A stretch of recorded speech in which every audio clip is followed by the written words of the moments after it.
Olá, pessoal, boa tarde, tudo bem? Quem fala aqui é a Andressa, sou jornalista das Clínicas Epiteli e, conforme foi divulgado, agora às 17h30, a gente vai começar com um bate-papo bem bacana com o Dr. Igor Marinho.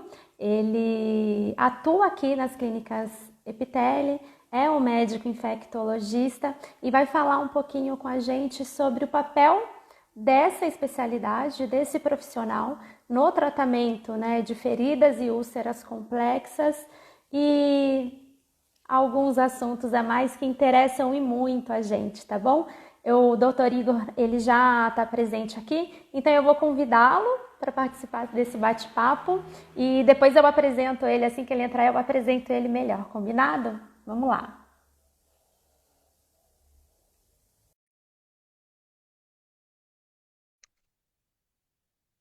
Fiz o convite aqui para ele entrar na live, daqui a pouco ele aparece aqui. Olá, Oi, Andressa. doutor. Tudo bem? Tudo bem? Como está o senhor? Tudo bem. Boa tarde aí, boa tarde a todo mundo que está acompanhando, que vai acompanhar depois, né? Assistir aí ao vídeo gravado. Prazer estar aqui com vocês. Ah, então tá. Doutor, eu vou fazer uma rápida apresentação. Eu já falei um pouquinho aqui para o pessoal qual é o tema da nossa live hoje. E agora apresentar um pouquinho da sua qualificação, tá? O doutor Igor Marinho, ele é médico formado pela Faculdade de Medicina da USP, é preceptor de infectologia do Hospital das Clínicas de São Paulo, é também coordenador médico do Hospital AACD, e atua aqui com a gente nas clínicas Epiteli, né? Um dos coordenadores também. E nós vamos falar um pouquinho agora sobre a importância desse médico, do infectologista, para o tratamento de feridas e úlceras complexas, mas também apresentar um pouquinho, né? Toda a amplitude que esse profissional tem para cuidar da saúde das pessoas de forma integral, né, doutor? Perfeito, perfeito. Andressa, é um prazer estar aqui com vocês hoje, tá? É um prazer poder falar um pouco da minha área de atuação, a área que eu escolhi aí para a vida, né? Como forma de trabalho, e como que a gente pode agregar, né, um conhecimento dessa área para uma área que talvez ainda esteja pouco explorada, que a gente pode talvez explorar mais e conseguir ganhos, que é justamente nessa área de tratamento, né, e cuidados com feridas complexas. Perfeito, doutor. Então, começar com uma questão super introdutória, né? Mas que eu acredito que muita gente ainda tem dúvida, né? O que é a infectologia e quais as principais atribuições dessa especialidade na área da saúde? Não só falando agora do tratamento de feridas, mas como um todo, né? Perfeito. Andressa, o infectologista, ele é uma especialidade médica, a infectologia, né? E a gente costuma brincar que é uma das mais antigas. Historicamente, quando a gente pensa na figura do médico, né? Seja aquele médico que se vestia de preto, colocava uma máscara de corvo, que ia tratar a peste na casa das pessoas, ou o médico que simplesmente identificava a febre, né, nas aldeias indígenas, né, em tribos, etc. A gente percebe que a infectologia é uma das principais novidades da história da humanidade, né? Então, desde o princípio, se identifica a infecção e os sinais dessa infecção como uma possibilidade de doença. E aí entra a área dessa especialidade chamada infectologia. O infectologista é um médico que termina a faculdade, presta a prova de especialização, né, reconhecida aí, é uma residência médica reconhecida no nosso país. Ele faz 3 anos, de um modo geral, de residência médica.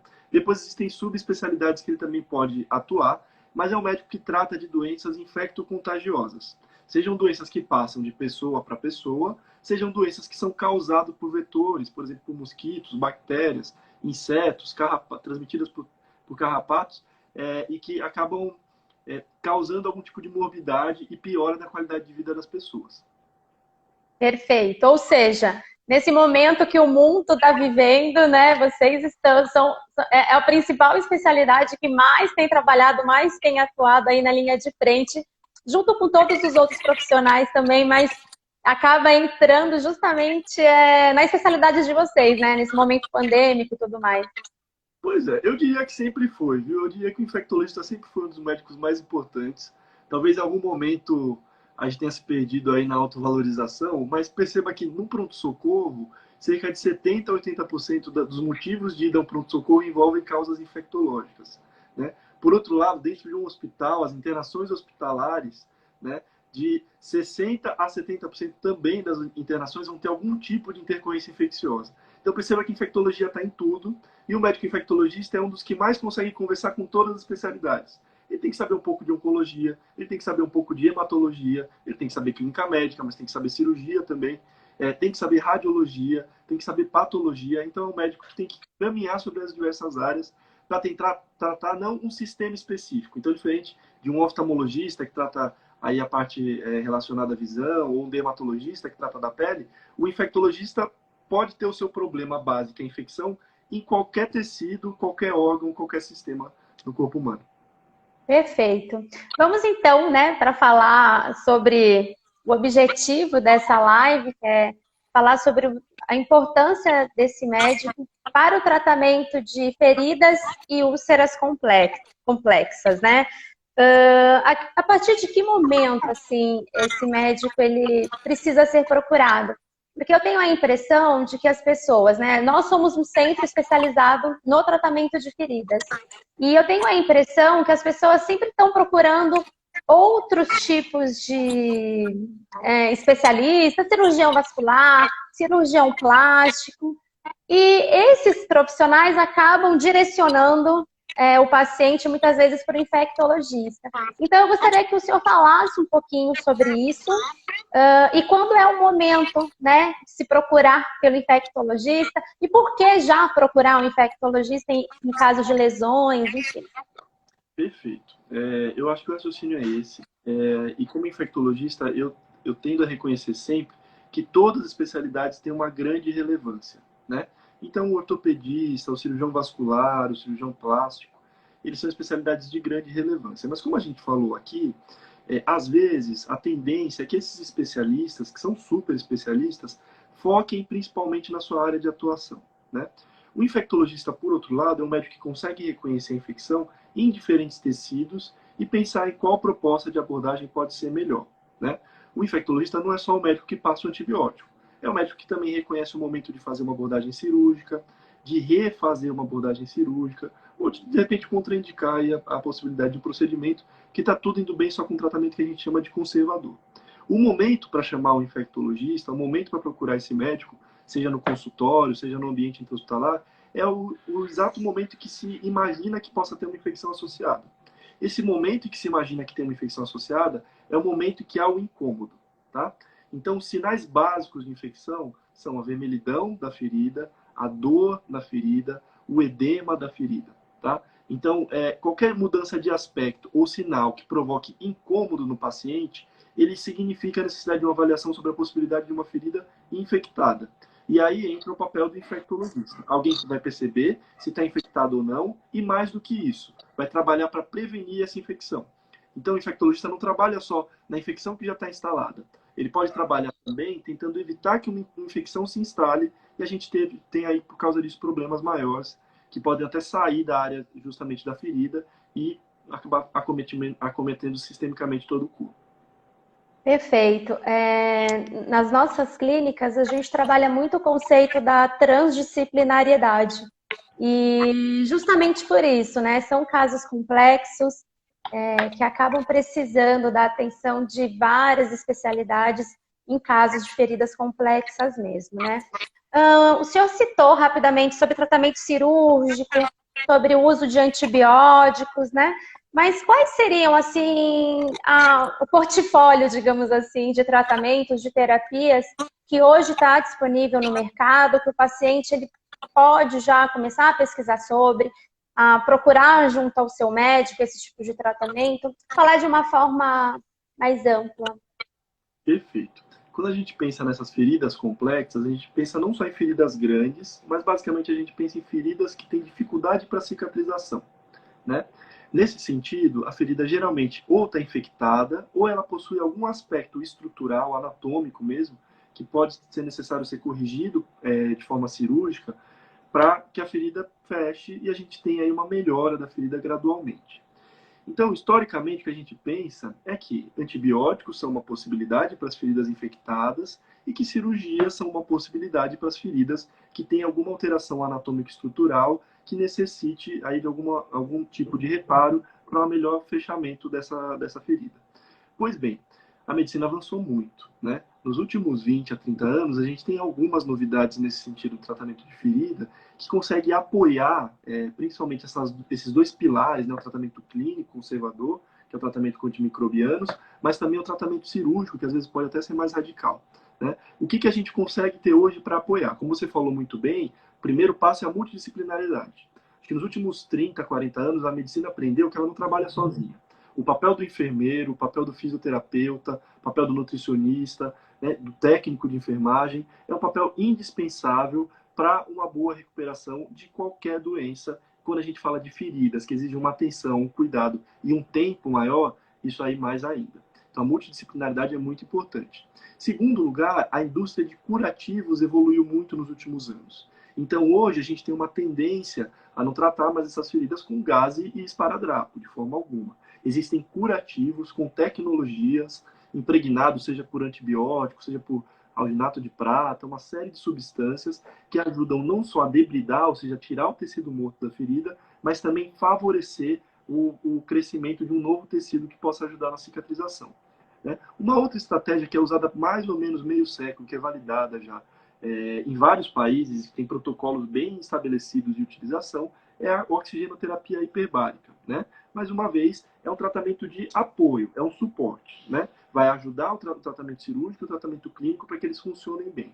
A oxigenoterapia hiperbárica, então, é uma outra opção, amplamente utilizada nos Estados Unidos, no Japão, na Europa, alguns lugares da Ásia, né, como China, Sudeste Asiático, e aqui no Brasil também cada vez mais. Em São Paulo nós temos algumas clínicas, a Epitério eu sei que é uma das clínicas que trabalha com câmara hiperbárica e que consegue dar esse suporte. Ou seja, será que adianta só operar? Será que adianta só dar antibiótico? Não, com certeza é o mais importante. Mas junto com isso a gente pode oferecer outras coisas para que tudo ocorra.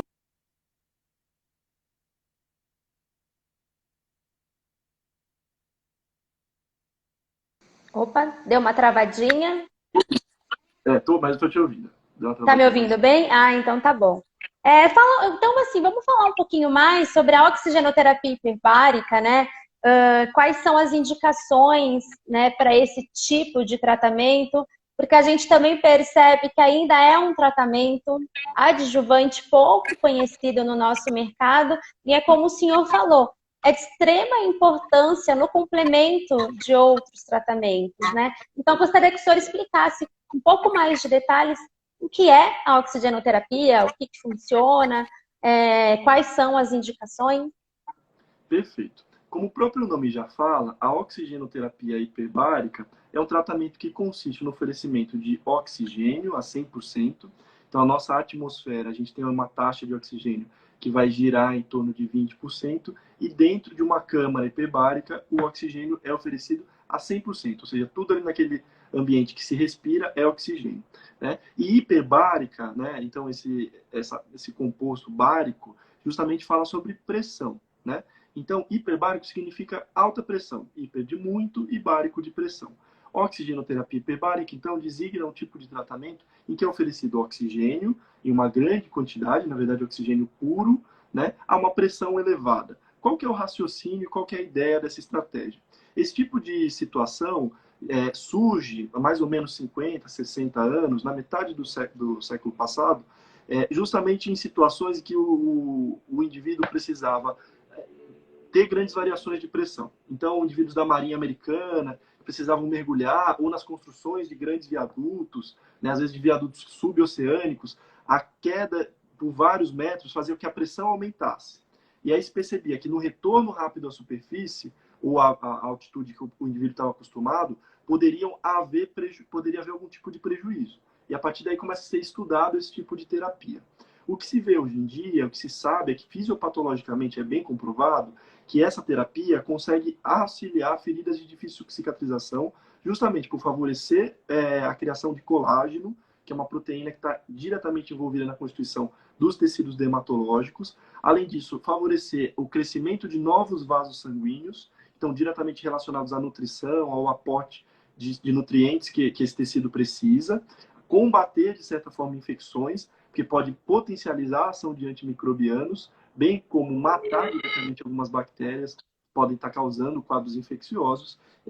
Então, você percebe que é uma terapia que vai atuar justamente nessa área que a gente está conversando, essa área de ferida complexa. Eu tenho um problema de uma ferida que o sangue não chega direito, é uma ferida aberta, tem uma bactéria que está ali, e a oxigenoterapia hiperbárica, ou seja, o oxigênio chegando a uma quantidade muito maior, então dentro de uma câmara hiperbárica, o oxigênio chega até 20 vezes mais, a concentração chega até 20 vezes mais no sangue desses indivíduos, você consegue oferecer esse tipo de estratégia, né? Seja nutrindo melhor o tecido para que ele tenha uma resposta melhor, seja combatendo um agente hospedeiro que pode estar causando algum tipo de doença. A indicação da câmara hiperbárica, então, são muitas, né? Geralmente doenças associadas à pele e a tecidos. Feridas de difícil cicatrização, queimaduras de grande porte, né? Ou as de pequeno porte também, por que não? Pés diabéticos, lesões actínicas, esmagamentos, amputações e uma indicação clássica de embolia gasosa arterial, que é justamente essa indicação para indivíduos, por exemplo, que são mergulhadores de grandes profundidades, que retornam com tudo para a superfície e que aí vão ter a diluição desses gases dentro do sangue um pouco prejudicada. Uau, é muita tecnologia, né? É bem impressionante. Mas a pessoa não precisa chegar ao ponto de uma ferida estar totalmente infectada para procurar esse tipo de tratamento, né? É bacana que ela procure de uma maneira preventiva e aí vá fazendo o tratamento de acordo com a lesão que tem, com os especialistas que precisam estar junto ali tratando a ferida. Qual seria esse momento, né? A gente sabe que no caso de pé diabético, por exemplo, a ferida geralmente ela já está muito infectada, ela já está numa evolução bastante grande, né? Então, quando seria esse momento em que a pessoa tem que procurar o seu médico? Agora já sabem que já pode procurar diretamente o médico infectologista, dá para marcar a consulta com o infectologista. Quando seria esse momento? Eu acho que o senhor falou um pouquinho lá atrás, né, sobre... Mas eu acho que vale a pena a gente reforçar isso. Vale a pena reforçar, e isso eu percebo desde o princípio que é uma preocupação que as clínicas Epiteli têm com o paciente, né? O tratamento dessas feridas é difícil, tá? É sempre um desafio. Então, quanto antes a gente tiver conhecimento e a possibilidade de tratar, antes que todo esse processo avance, melhor. Então, a gente aqui não quer só tratar a doença, a gente quer prevenir a instalação dessa doença também. Como você falou muito bem, indivíduos diabéticos têm um acometimento neurológico associado. Ou seja, os nervos, a sensibilidade, né, dos membros, dos pés principalmente, está prejudicada. E a gente sabe que pés são locais que estão todo o tempo acometidos por traumas. Né? Seja o trauma direto, que bateu numa pedra, seja o microtrauma dentro do sapato, com a costura da meia, que pode acabar acarretando algum tipo de ferida para esse pé que não sente dor e não sente incômodo. Então, além da inspeção desses pés, do cuidado, qualquer mínimo tipo de preocupação com relação a uma perda de sensibilidade ou ao surgimento de uma pequena ferida precisa ser acompanhado por um médico, para que se evite que isso se torne um problema maior e mais difícil de se tratar. A gente pode fazer uma brincadeira, uma metáfora aqui, né? Quem tem problemas cardíacos, né, está sempre em consulta com o seu cardiologista, né? Então, quem tem já esse problema de feridas, é diabético, se encontra no grupo de riscos, né, de desenvolver feridas complexas, é importante também fazer o seu acompanhamento, principalmente com o médico infectologista, justamente para ser preventivo, né? Perfeito. Acho que agora você tocou no ponto principal. A medicina não pode trabalhar só atuando na cura de doenças. Ela precisa trabalhar também na prevenção. E essa é uma característica da medicina moderna, né? Então, eu sei como as doenças se instalam, eu sei como as doenças acontecem, eu não preciso esperar elas acontecerem. Eu posso tratá-las antes que elas ocorram, né? E evitar que o paciente tenha danos secundários a uma doença já instalada. Acho que essa é uma proposta nossa e, como eu falei, acho que a proposta da infectologia moderna é essa. Eu não estou aqui só para tratar e dar antibiótico para uma doença que já existe. Eu estou também para prevenir que uma doença aconteça. É uma pergunta técnica, né, sobre a oxigenoterapia principalmente. Existe um protocolo necessário que vá ser útil para todos os tipos de feridas ou não? O que eu te pergunto é, pelo menos 10 sessões de câmara hiperbárica, que vai durar em média de 60, 90 minutos. Existe algum protocolo nesse sentido? Ou tudo é muito individualizado? Cada caso realmente deve ser avaliado com a equipe multi? Como que funciona na prática? Perfeito, Andressa. Olha, na prática, os protocolos básicos de oxigenoterapia hiperbárica, aqui no Brasil e também no exterior, compreendem sessões de duração de até 1h30, ou seja, 90 minutos. E nessas sessões, a pressão dentro da câmera é aumentada até 2 atm, tá? Que significa o dobro da pressão que a gente está acostumado. Isso causa um pouquinho de desconforto no ouvido, mas é uma coisa que rapidamente os pacientes se acostumam. É semelhante quando a gente desce a serra. Né? Quando a gente vai descer para a praia, sente aquela sensação, como está andando de avião, que o avião está começando a pousar, você sente que a pressão aumentou. É mais ou menos parecido. Então, esse é o basal, assim, esse é o básico, a maioria, vamos dizer que é a terapia padrão. Mas, obviamente, todo paciente que procura uma clínica que trata feridas complexas, ele vai ser avaliado e existem, sim, outras tabelas de tratamento padrão que podem ser adequados para o tipo de situação que o paciente apresenta. Além disso, todos os dias, antes e após a sessão, o paciente é avaliado por alguém da equipe multi para ver qual que é o tipo de evolução que ele está tendo e quantas sessões ele ainda pode necessitar para ajudar esse processo. É lógico, como a gente comentou, que a oxigenoterapia hiperbárica é um tratamento adjuvante. Então, não é só isso que vai resolver. Então, a equipe multi vai atuar no sentido de perceber o que está sendo feito e o que mais pode ser feito para que todo esse processo aconteça da melhor forma possível e que para que o paciente possa estar recuperado o quanto antes. Perfeito.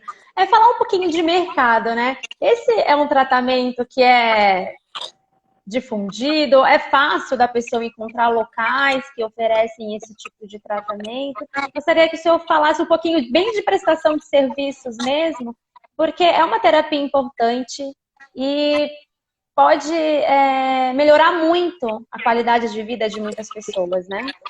Perfeito. Muita gente nunca nem ouviu falar nesse tipo de tratamento. No Brasil, ele existe desde 1995, regulamentado aí pelo Ministério da Saúde e pelo Conselho Federal de Medicina. Né? Então, a resolução 1457 do Conselho Federal de Medicina regulamenta e padroniza o tratamento com câmara hiperbárica no Brasil nesse período aí de mais de 20 anos. Né? Na verdade, 25 anos agora a gente já tem esse tipo de tratamento totalmente regulamentado no país. Né? Lá fora também é muito comum. Eu recentemente tive a experiência de estar um tempo em um dos maiores centros hospitalares do mundo, né, que é a Cleveland Clinic. E lá em Cleveland, uma cidade que respira esse ambiente hospitalar, de tratamento de pacientes, a quantidade de câmaras hiperbáricas é uma coisa bastante interessante. Dizer que eles estão para o caminho certo. No Brasil, infelizmente, o SUS ainda não autoriza esse tratamento. Então, ele não paga esse tratamento ainda para os pacientes, mas isso é algo que já está encaminhado e que deve ser liberado aí nos próximos anos, se não nos próximos meses. Né? Na verdade, já existem projetos de leis e uma movimentação no sentido de que o SUS autoriza esse tipo de tratamento adjuvante para as feridas complexas e outras indicações.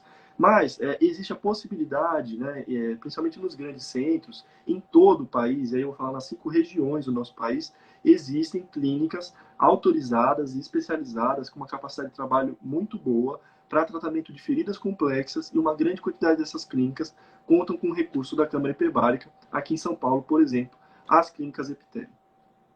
Perfeito, doutor. Todo mundo pode fazer sessões de câmara hiperbárica ou há algum tipo de contraindicação? Essa pergunta é muito boa, né? O pessoal tem até um pouco de medo. Parece uma coisa meio aeroespacial, né? A câmara parece uma cápsula de astronauta. As pessoas têm um pouco de medo, mas logo se acostumam e veem que não tem nada demais. O principal efeito colateral, como eu falei, além de uma sensação de estar fechado numa cápsula, que logo se acostuma, porque a cápsula é de vidro e você consegue assistir televisão, se comunicar com quem está fora. Além disso, existe um outro desconforto pequeno, que é esse desconforto de quem desce para a praia ou desce de avião nos ouvidos e também pode ter um pouquinho no nariz. Isso daí rapidamente se adapta, se acostuma. Esses pacientes na primeira sessão eles sentem um desconforto, a gente costuma baixar a pressão. Segunda sessão o paciente já está totalmente acostumado. Então eu já vi crianças de 3 meses fazendo câmara hiperbárica. Por outro lado, os idosos, né, às vezes até com um Alzheimer avançado, algum grau de demência vascular, que também conseguem fazer. Então, contraindicações, de um modo geral, só existem 2 contraindicações absolutas, ou seja, esses pacientes não devem fazer. O primeiro, o paciente tem uma condição que é o pneumotórax não drenado, tá? O paciente que tem o pneumotórax não drenado, ele tem um risco de ter uma complicação relacionada a esse acúmulo de ar no lugar errado dentro do tórax. Pneumotórax é uma condição em que uma quantidade de ar está no espaço torácico, mas fora dos pulmões.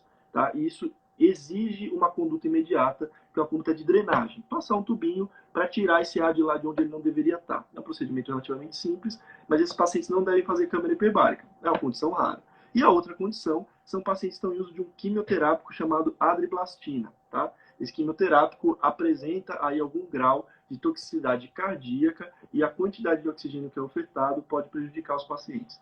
Tirando isso, Andressa, hipertensos, diabéticos, né, pacientes com qualquer grau, qualquer comorbidade, seja oncológica, né, pacientes com distúrbios genéticos, nada vai contraindicar câmara hiperbárica. É óbvio que todos esses pacientes vão ser avaliados antes da primeira sessão, mas não existe contraindicações absolutas, exceto essas que a gente mencionou aqui.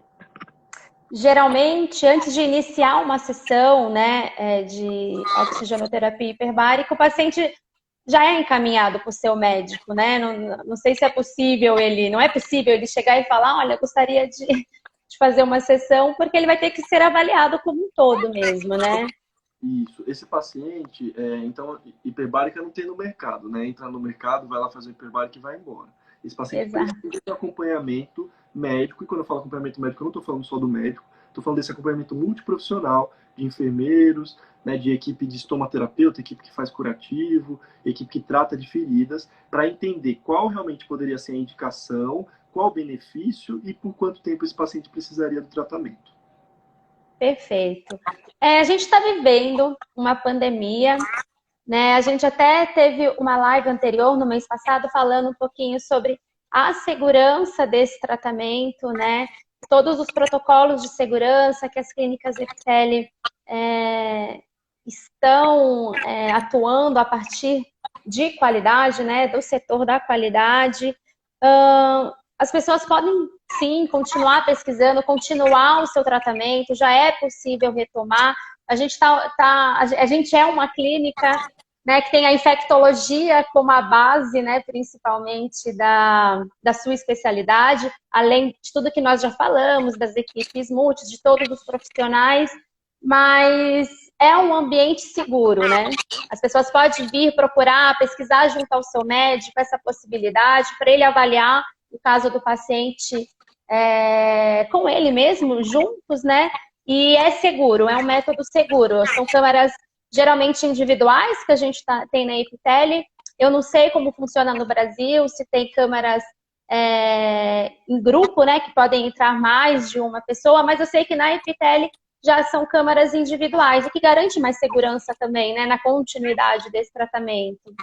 Sem dúvida. Isso eu posso falar com muita segurança, né? Eu tive na Epiteli na última semana, inclusive, vi alguns pacientes lá com o Felipe, que foi justamente o entrevistado aí nessa última live, e tinha alguns pacientes, o movimento todo sendo retomado, um movimento bom, inclusive, já de retomada na clínica Epiteli que eu tive na última semana, e eu pude perceber essa segurança presente no local, tá? Eu acho que esse é o momento, sim, de retomada. A gente precisa tomar muito cuidado, né?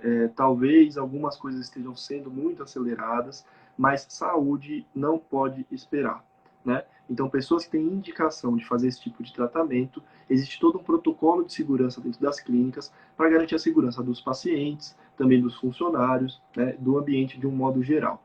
Então, sim, está estabelecido um ambiente seguro e os pacientes já podem retornar para a clínica para fazer aí as sessões de câmara hiperbárica, de troca de curativo, de consultas e tudo mais que for conveniente nesse momento, com toda a segurança aí que é necessária.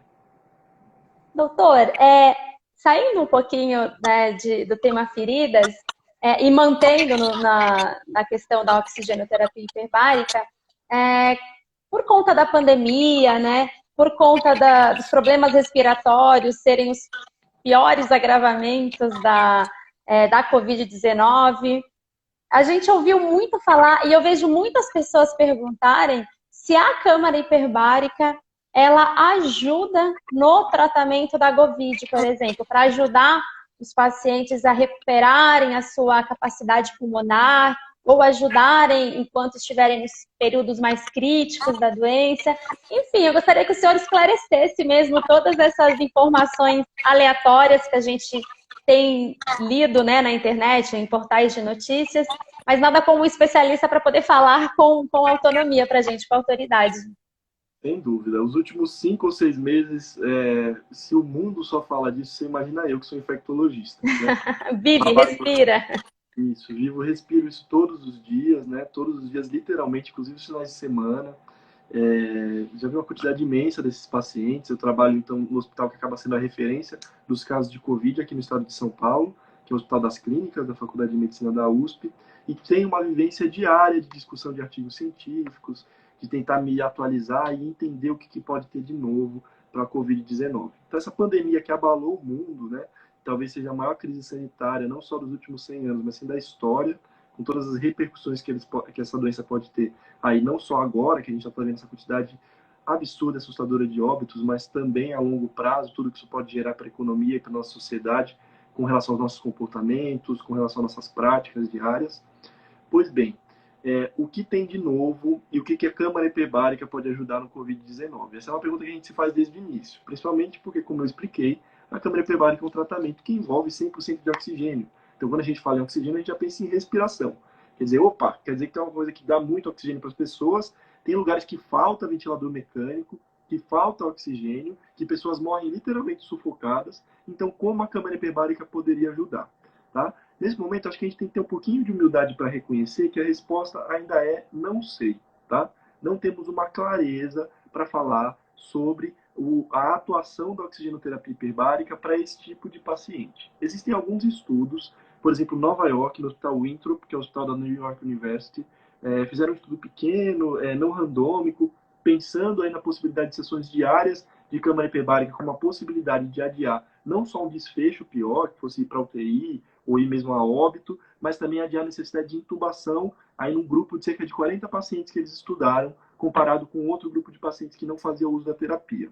A impressão deles e a conclusão do estudo é que sim, a câmara hiperbárica ajudou a poupar esses pacientes. Mas, mais uma vez, ciência não se produz assim, né? É lógico que é ótimo ter um estudo como esse, mas a gente precisa de estudos mais abrangentes, que não ocorrem em um único hospital, com um único tipo de população, né? E com uma quantidade de pacientes muito maior. Né? Principalmente quando a gente fala de Covid, a gente vê toda essa polêmica aí que está relacionada, porque é uma doença que, na maioria dos pacientes, na verdade, vai melhorar sozinho. Tá?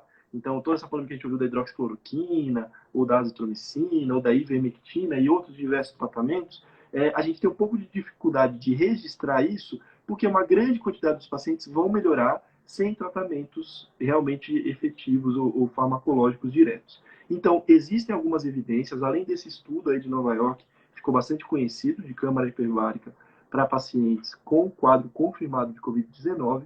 Existe um outro estudo também americano, no Hospital de Louisiana, com 48 pacientes, e tentaram analisar também todas as características relacionadas ao uso de câmara hiperbárica e uma possibilidade de melhor evolução desses pacientes internados. Tá? Eles tiveram também um bom resultado, não à toa o Hospital de Louisiana tem um protocolo de uso de câmara hiperbárica, a Louisiana fica nos Estados Unidos, né, que é um dos locais que tem a melhor medicina do nosso planeta, sem dúvidas, hoje.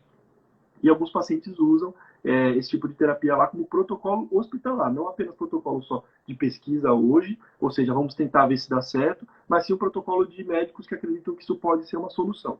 Mais uma vez, a minha opinião pessoal é, não sei, tá? E eu acho que a gente tem que ter humildade para reconhecer isso. Pode ser que tenha algum tipo de auxílio, pode ser que não tenha. Com certeza, não tenho dúvida, existe uma fisiopatologia na câmara hiperbárica que é muito interessante para qualquer tipo de quadro inflamatório. E a inflamação, como muitos de vocês sabem, é o principal problema da Covid-19. Depois de alguns dias, a quantidade da carga viral pode nem ser tão grande do novo coronavírus na pessoa que está doente, mas existe um processo inflamatório instalado de uma maneira tão exuberante que o corpo passa a se atacar. Então, o pulmão começa a funcionar mal, os rins funcionam mal, o coração, o sistema nervoso central, porque é toda uma resposta imunológica que a gente ainda está tentando entender por que ocorre. Quando a gente fala de câmara hiperbárica, a gente fala de radicais livres relacionados ao oxigênio e uma tentativa de controlar a inflamação desses tecidos inflamados, que é o que a câmara atua, né? Então, existe sim um raciocínio que pode ser trazido para pensar sobre a possibilidade de um tratamento relacionado. Mas, mais uma vez, não existe milagre para a cura, né? Eu não tenho dúvida de que o melhor tratamento para a Covid-19 hoje é uma equipe que esteja alinhada, né, que tenha a meta do cuidado e que, como a gente já conversou, procure a prevenção, ou seja, que procure se antecipar. Então, antes do paciente ser entubado, antes do paciente ter uma insuficiência renal, antes do paciente ter uma piora, que já seja identificado pela equipe e que seja tratado da maneira que a gente sabe tratar essas outras complicações, né? Uma ventilação mecânica adequada, técnicas de diálise, um leito de unidade de terapia intensiva, se tiver uma infecção por outros agentes antimicrobianos que podem ser usados comprovadamente com ação boa para isso. Então, nesse sentido, eu acho que a gente tem que reconhecer. Existem estudos que estão em andamento, né? Só nos Estados Unidos existem mais de 30 estudos cadastrados com o uso de câmara hiperbárica para COVID, mas a gente ainda não tem uma conclusão definitiva. Alguns resultados parecem ser favoráveis, mas eu não sei muito bem dizer ainda se realmente essa vai ser a solução, né? Na verdade, eu acredito que a solução está mais nessa equipe multiprofissional, bem alinhada, e o cuidado preventivo do paciente. É uma doença nova, né, doutor? Então, a gente está tratando e vivendo a evolução desse vírus, dessa doença, juntos, né? Está tudo sempre muito em estudo, né? Então, a gente tem aí situações que a gente vive no dia a dia hospitalar e deu certo, o paciente conseguiu vencer Covid, que é como você está usando o termo, porque é uma doença de longo prazo. Eu acho que esse é o grande problema dela, né? As complicações, elas se estendem demais. O paciente fica muito tempo acamado, internado, que é aí que mora o perigo, né? Perfeito. É justamente esse o problema. Essa doença que, no princípio, muita gente achava que poderia ser só uma gripe, uma síndrome gripal, como outros coronavírus já causavam historicamente, né? Então, coronavírus, esse tipo de vírus, dessa família, desse novo coronavírus que aparece, geralmente causavam resfriados bobos, que passavam em poucos dias, né? Aqui o que a gente viu foi uma situação totalmente diferente. É óbvio que na maioria das pessoas vai ser mesmo uma síndrome gripal. Um resfriado bobo, no máximo vai perder o olfato, o paladar por algumas semanas e logo depois deve voltar. Mas existe uma quantidade enorme de pessoas infectadas e, pior do que isso, que tem uma evolução ruim. E essas pessoas que a gente se preocupa. Eu costumo brincar, Andressa, disso que você falou, que a gente está trocando a roda do carro com o carro em movimento. Olha a dificuldade que a gente tem para conseguir fazer isso. Né? Como que você consegue, aqui no meio do caminho, poxa, será que a hidroxicloroquina é a solução? Opa, parece que não é. Então vamos tentar uma outra corticoterapia, corticoides. Opa, parece que está dando certo. Né? Opa, será que a câmara hiperbárica poderia ajudar? É óbvio que todo esse tipo de raciocínio, desde que haja o que a gente chama de plausibilidade biológica, ou seja, um raciocínio médico bem pautado, né, de pensar que A pode levar a B, ou seja, existe uma teoria por trás do uso de algum tipo de medicação, é válido e protocolos de pesquisa bem estabelecidos. Mas a gente ainda não tem respostas definitivas sobre o que realmente pode tratar a doença já instalada. Por outro lado, a grande esperança que a gente tem é a esperança de uma droga que pode ajudar a prevenir a doença, como a gente já falou aqui. Então perceba, o papel do médico moderno não é só tratar a doença instalada, é prevenir a doença. E aí a gente fala no milagre da possibilidade de uma vacina. Né? Ou seja, se eu não consigo tratar a doença instalada, se eu não consigo lidar bem com a guerra, por que a gente não faz a guerra então? Né? Se Hiroshima e Nagasaki foram dizimadas na Segunda Guerra Mundial, por que a gente vai criar uma nova guerra nuclear? Vamos prevenir o acontecimento desse tipo de guerra, desse tipo de conflito, ou, no caso, desse tipo de doença, para que a gente não tenha problemas como esse. Tá certo. Apesar, né, da flexibilização, da abertura do comércio, eu tô vendo, e tô preocupada que eu tô vendo muita gente tentando já voltar a uma vida normal, uma rotina normal, e com as suas palavras eu entendo que, olha, precisamos manter-nos alerta, precisamos manter as medidas preventivas, não é porque o comércio está reabrindo que já existe a cura da doença, são coisas totalmente distintas, né? E eu acredito que pessoas com comorbidades, por exemplo, a gente sabe que tem os fatores de risco, né? As pessoas mais velhas, de repente pessoas com problemas cardíacos, elas tendem a ter um quadro de uma piora, né? Daqueles quadros mais graves da Covid. Uma dúvida que me surgiu agora, o senhor me desculpe se eu estiver falando alguma besteira, mas a gente pode entender também que pacientes que já vêm tratando feridas crônicas pelo seu contexto geral, né? Eles podem sim se enquadrar no grupo de risco, eles têm que aumentar a sua modalidade de prevenção. Faz sentido isso, doutor? Faz todo sentido. Então, o paciente típico de ter uma úlcera vascular, por exemplo, de ter um pé diabético, é um paciente que tem algum tipo de distúrbio, geralmente metabólico, né? Distúrbios metabólicos, então, geralmente, a gente vai mencionar aqui diabetes, né, do tipo 1 ou do tipo 2, alterações do nível de colesterol, né? Esses pacientes apresentam um risco muito elevado para um pior desfecho. Não que os outros pacientes não tenham também possibilidade de evolução para um pior desfecho, mas esses pacientes apresentam sim. Além de pacientes de idade avançada, são outro grupo de risco. E aí, pacientes que têm dificuldade de acesso ao hospital ou pacientes do sexo masculino também parecem ter mais incidência da doença do que feminino, talvez porque demorem mais para procurar o serviço de saúde. Então, perfeito, Andressa. Pacientes que têm úlcera geralmente têm comorbidades associadas a essa úlcera ou essa ferida complexa que podem justamente falar sobre um risco maior, né, de desfecho pior dentro da situação da Covid-19. Então, são pacientes que precisam estar alerta e procurar o médico assim que tiverem qualquer suspeita ou contato aí com algum caso para que sejam devidamente orientados. Perfeito, doutor. Não precisa voltar à vida normal, sair, passear, mas quando necessário for, procure sim um médico, procure sim uma unidade de saúde, porque quanto mais tempo passa, pior é para tratamento de feridas, para a Covid, e eu acredito que para qualquer tipo de doença, né? Sempre agir preventivamente é sempre a melhor forma da gente lidar com as nossas patologias, né? Perfeito. Sem dúvida, eu acho que todo mundo precisa ter um médico para chamar de seu, ou que seja um Maravilhoso. sua, né? A gente vive uma situação no Brasil que é difícil às vezes ter um convênio. A gente sabe que o SUS, que é uma ferramenta maravilhosa, né, de tratamento para pacientes, principalmente os mais graves, às vezes acaba tendo dificuldade de atender adequadamente todos os pacientes que têm sintomas leves ou dessa forma preventiva, apesar de se esforçar muito para isso. Mas é interessante que todo mundo tenha um médico que seja a sua referência, que conheça a sua ficha, né? Para que no caso de um problema, esse médico já sabe, opa, essa senhora eu conheço, eu sei que doenças ela tem, eu sei como o organismo dela se comporta e sei qual que será a melhor estratégia de tratamento para ela. Sem dúvidas, isso é algo mais do que necessário e é algo que a gente não tem o costume aqui no nosso país, infelizmente.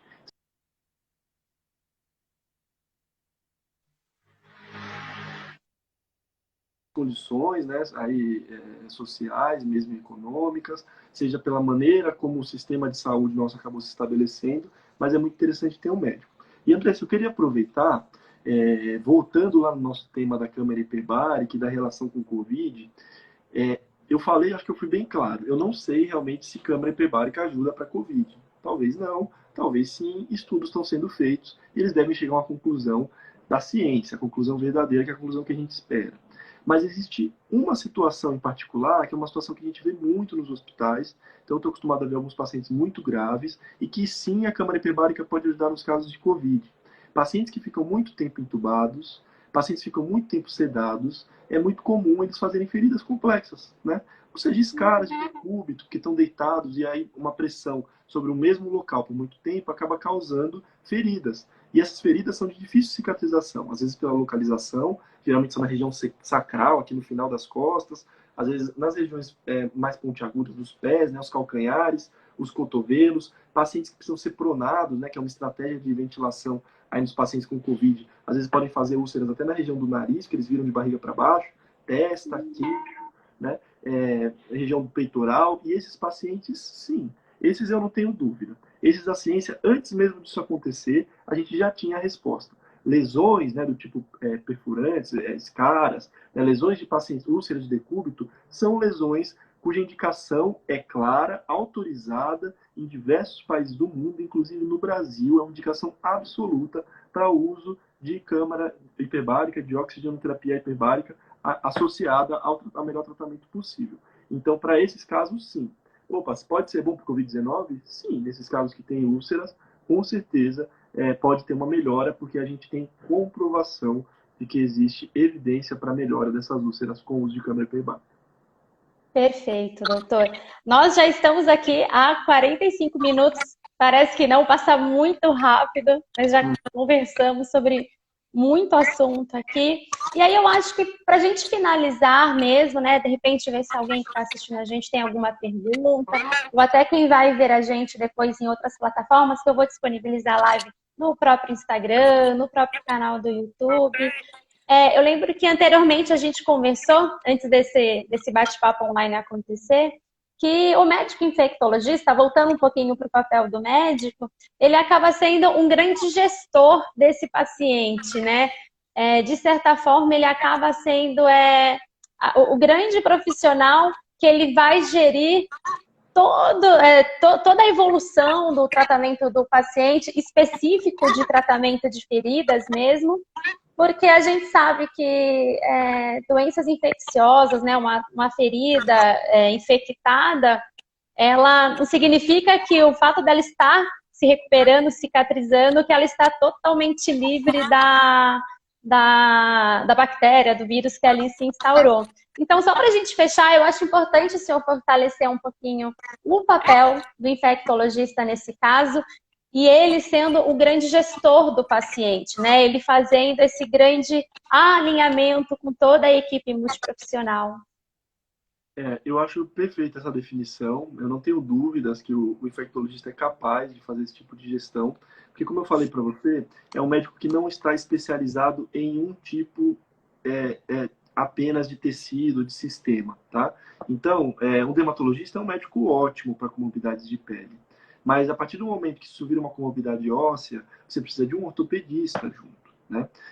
Quando você tem um acometimento da parte vascular, você precisa de um cirurgião vascular, né? Um acometimento da estrutura, que você precisa fazer algum tipo de retalho, você precisa de um cirurgião plástico, né? Distúrbios metabólicos, você precisa de um endocrinologista. A infecção, o infectologista, ele não trabalha com um sistema específico, né? Ele trabalha com o que esse sistema pode ter de problema, né? Que no caso é a infecção. Então, o infectologista, sem dúvida, ele assume esse papel no hospital e ele é capaz, totalmente habilitado, seja nesse período de residência médica, esses 3 anos, ou ao longo da sua atuação, que o médico precisa estudar todos os dias, ele é totalmente habilitado para fazer esse tipo de visão global mesmo do paciente. Ou seja, eu não estou falando só da infecção no osso, nem só da infecção na pele, nem só da infecção sistêmica, da sepse, do choque. Eu estou falando de um paciente que é um organismo vivo, né? E que eu consigo entender ele como um todo e consigo conversar com essas diferentes equipes. Eu continuo precisando do cirurgião vascular, eu continuo precisando do ortopedista, continuo precisando do dermatologista, mas eu consigo amarrar o discurso de todos eles em volta de uma situação única, que é a infecção. Então, sim, o infectologista pode assumir esse papel de gestor, ou seja, de médico que conhece bem o paciente em todos os diversos sistemas e conhece qual será a melhor proposta aí de abordagem para o paciente. O objetivo não é só ter a ferida cicatrizada, fechada, é garantir a saúde integral da pessoa, né? Que isso não vá ter outro tipo de acometimento lá na frente, ou sem deixar nenhuma rebarba, né? Algum ponto, algum polo de que ele possa vir a ter outras infecções. Enfim, vocês conseguem fazer esse acompanhamento de médio a longo prazo também. Sem dúvidas. É a ideia de ser médicos que não tratam doenças, mas tratam pessoas, né? A partir do Perfeito. momento que a gente extrapola essa ideia de tratar só uma ferida, mas começa a pensar em tratar a pessoa como um todo, né, em todos os seus aspectos biológicos, mas também psicológicos, sociais, étnicos, a gente consegue ter um tratamento com certeza mais otimizado e mirar não só na melhora da doença, mas na melhora da qualidade da vida dessa pessoa. Que eu acho que esse é o nosso objetivo, né, dentro das clínicas Epiteli, sem dúvida. Perfeito. Então, assim, continue com o cirurgião vascular, continue com o dermatologista, mas também tenha o seu infectologista, né? Não deixe de agregar essa especialidade, não deixe de marcar consultas. É possível fazer consulta ambulatorial, pré-agendada com esse médico também, né? A gente tem muito essa cultura aqui, o senhor pode me corrigir se eu estiver errada, de que o infectologista, a gente está numa situação de alto risco, de internação, aí sempre tem o protocolo hospitalar de que o infectologista vai passar para ver se está tudo bem, para fazer a gestão desse paciente, mas na verdade a gente também pode sim marcar, pré-agendar uma consulta com esse médico, ainda mais quando a gente já vem assim com um histórico de feridas crônicas, que é o foco, né, dessa live. Perfeito. Não deixe para chamar o infectologista depois que a bomba estourou. Também antes, tá bom? Acendeu o Vai pavio. resolver, mas é melhor prevenir, né? Então, acendeu o pavio, não precisa nem o pavio acender. Se existe um pavio, precisa ter alguém de olho para proteger e evitar que essa bomba estoure. E aí o infectologista, sem dúvida, é um médico que está habilitado para prevenir. É lógico, se a bomba estourar, a gente também vai estar lá. Mas a gente prefere estar um pouco antes e prevenir e fazer com que isso nunca vire um problema maior. Perfeito, doutor. Estou encerrando aqui, a gente já está a 50 minutos. Eu gostaria de fazer mais alguma observação, mais algum adendo que o senhor acha importante, que a gente, de repente, deixou passar, ou ir para os agradecimentos já é contigo. Tá bom. Olha, eu acho que não tenho muita coisa a acrescentar agora. Eu falei pra caramba, né? Nós dois não falamos muito. Acho que consegui passar o recado de um modo geral, né?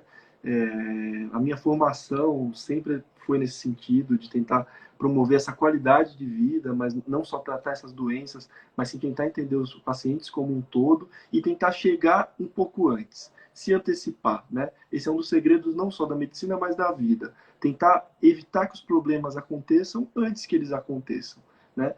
Então, acho que essa é a nossa meta. Com relação a tudo que a gente conversou hoje, né, existe uma descredibilização aí da ciência e da imprensa que a gente vê ultimamente. Aliás, é uma característica do nosso século. Tudo que a imprensa fala, a gente desconfia, e a ciência também se perdeu na capacidade de informar um pouco a população, e uma das formas de prevenir doenças é justamente a educação, né? Então é isso que a gente está tentando fazer aqui hoje. Parabéns às clínicas Epiteli por essa iniciativa de tentar, a partir da educação, da promoção do conhecimento, ter pessoas que podem ser multiplicadoras e levar esse conhecimento para outras pessoas e ajudar a prevenir doenças, né? Sem dúvidas, conhecer, entender como uma doença funciona, como os tratamentos funcionam, qual o papel do profissional de saúde, ajuda e favorece nesse cuidado que a gente precisa ter para evitar que problemas maiores aconteçam. Muito obrigado, André. Perfeito, doutor. Sou eu quem agradece. Não está fácil, estamos no meio de uma pandemia e o senhor disponibilizou um tempo aqui muito importante, justamente para a gente disseminar essa cultura da educação, da informação, porque realmente eu também acredito que é a melhor forma da gente ser preventivo, de uma maneira mais democrática, né? Fazendo chegar essa informação ao maior número de pessoas. Então, eu super agradeço, foi maravilhoso, aprendi muito aqui. E na última segunda do mês, a gente tem mais uma live. Em breve a gente disponibiliza aqui quem vai ser o especialista, qual vai ser o tema e tudo mais, tá bom? Muitíssimo obrigada a você, doutor, e a todo mundo que ficou até agora aqui com a gente. Muito obrigado. Todo mundo que acompanhou, todo mundo que ainda vai acompanhar, né? Eu assisti a última live, assisti depois que eu estava de plantão, mas a vi, o Felipe é um amigo pessoal, uma pessoa que eu tenho muito carinho, né? Conheci ele trabalhando junto com ele e é uma pessoa que eu adoro e tô de olho aí nas próximas para poder acompanhar também. Obrigado, viu, Andressa? Imagina, eu que agradeço. Até mais. Boa noite. Até mais. Tchau, tchau. Tchau, tchau.